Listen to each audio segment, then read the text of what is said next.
जय हिंद प्यारे बच्चों। सब्जेक्ट अड्डा चैनल में आपका स्वागत है। आज हम क्लास 10 चैप्टर 1 प्रश्नावली 1.2 का 4th क्वेश्चन करेंगे। सबसे पहले क्वेश्चन को ध्यान से देखो, ठीक है। क्या है? HCF दे रखा है, दो संख्याएं हैं, ये वाली संख्या और ये वाली संख्या। उसका HCF कितना दे रखा है? 9 दे रखा है, ठीक है। हमें एलसीएम निकालना है, किसका? इन्हीं संख्याओं का। देखो दो संख्या है, इन्हीं संख्याओं का HCF ज्ञात करना है। आपको याद है हमने पिछले सवालों में क्या किया था? यदि दो संख्याएं दे रखी हों तो उनका HCF और एलसीएम की गुणा करें तो दोनों संख्याओं की गुणा के बराबर होता है। पिछले वाला रूल आपको याद है, ठीक है। इसलिए आप शुरू करते हैं, चलो देखते हैं। पहली क्या है? पहली संख्या पहली संख्या क्या है? 306। तो दूसरी संख्या क्या है? दूसरी संख्या है, ठीक है। पहली संख्या भी दे रखी, दूसरी संख्या दी है। HCF क्या दिया है फिर? HCF दिया है 9, ठीक है। 9 HCF दिया है, तो हमें निकालना है LCM। ओके, LCM निकालना है। तो हमारे पास हमें पता है, क्या पता है? हमें क्या पता है?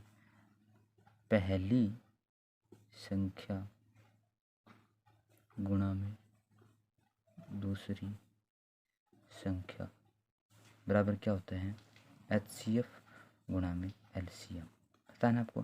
पहली संख्या क्या है? 306 गुणा में 600। दूसरी संख्या ये HCF है 9, तो LCM निकालना है। बहुत ही आसान है। अब ये इसके मल्टीप्लाई में इधर क्या हो जाएगा? डिवाइड में, ठीक है। LCM 9 से काटो इसको। 9 7 63, 9 7 63 कितना बच गया? 2। 9 3 27 73, ठीक है। अब देखो LCM निकालते हैं ना, कितना बचा? 306 गुणा में 73, तो हमारा क्या निकल के आएगा? LCM निकल गया। 306 या 73 गुणा करेंगे तो हमारे पास जो आंसर आता है 2 2 3 3 8, ये हमारा क्या है? LCM है, ठीक है। इन दोनों की गुणा कर सकते हो ना आप, आपको करनी आती है ना गुणा, तो अब यही आंसर आएगा, ठीक है। समझ गए ना कैसे निकालते हैं LCM और HCF, ठीक है। बहुत ही आसान सवाल है। जब दो संख्याएं दे रखी हो ना, तो उनका HCF और LCM की गुणा करते हैं ना, तो सदैव बराबर होता है। दो संख्या दे रखी है, HCF भी दे रखी है, तो LCM तो चुटकियों में निकल जाएगा। ओके, चलिए अगला सवाल देखते हैं। क्वेश्चन 5, जांच कीजिए कि क्या किसी प्राकृतिक संख्या n के लिए संख्या 6 की पावर n अंक 0 पर समाप्त हो सकती है। सबसे पहले क्वेश्चन को ध्यान से पढ़ना है। इसने बोला है कि 6 की पावर n एक संख्या है, ठीक है। ये कभी 0 पे समाप्त होगी? अब भी समझ में नहीं आया, मान लेते हैं। देखो n की जगह कुछ भी आ सकता है। मान लेता हूँ n की जगह 1 लिखता हूँ मैं, तो 6 की पावर 1 करता हूँ तो आंसर क्या है? 6 की पावर 1, तो 6 आया, ठीक है। ये 6 की पावर 2 लिखता हूँ मैं, तो n की जगह कुछ भी रख सकते हैं ना, तो 2 लिया मैंने, तो आंसर कितना आया? 36। तो ऐसे देखो ये निकल के आ रहे हैं ना, 6 36, या 6 की पावर 3 ले रहा हूँ मैं, तो आंसर आएगा 216। 36 3 6 18 21 216, ठीक है।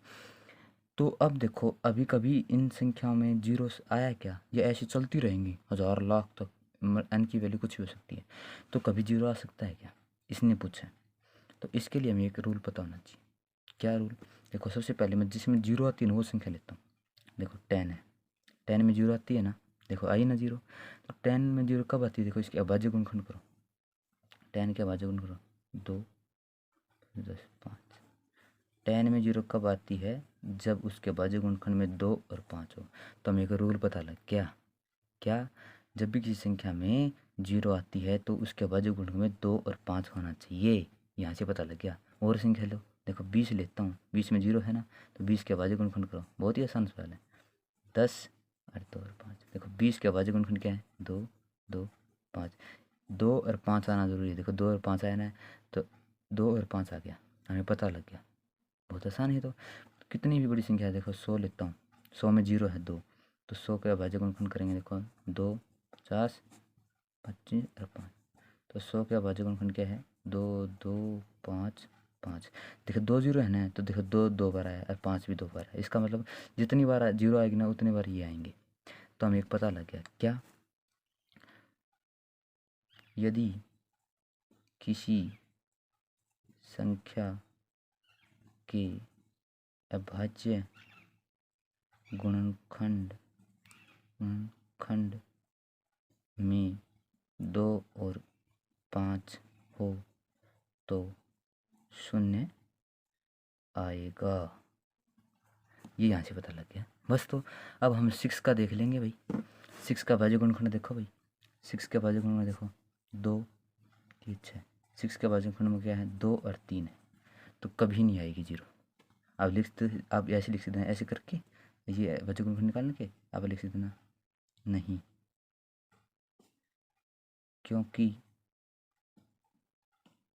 6 के अभाज्य गुणनखंड में 2 तो है लेकिन 5 तो नहीं है, में 5 नहीं है, इसलिए 0 कभी नहीं आएगा।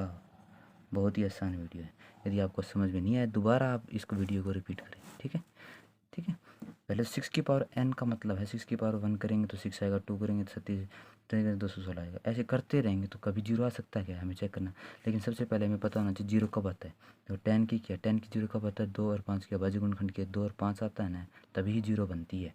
ठीक है, यहाँ से हमें एक रूल पता लग गया, यदि किसी संख्या के अभाज्य गुणनखंड में 2 और 5 होता है तो 0 आएगा। इसलिए हम देखते हैं 6 के पावर अभाज्य गुणनखंड में 2 और 5, 2 तो है लेकिन 5 नहीं है, इसलिए क्या है 0 कभी नहीं आएगा। आप ऐसे कर सकते हो। धन्यवाद।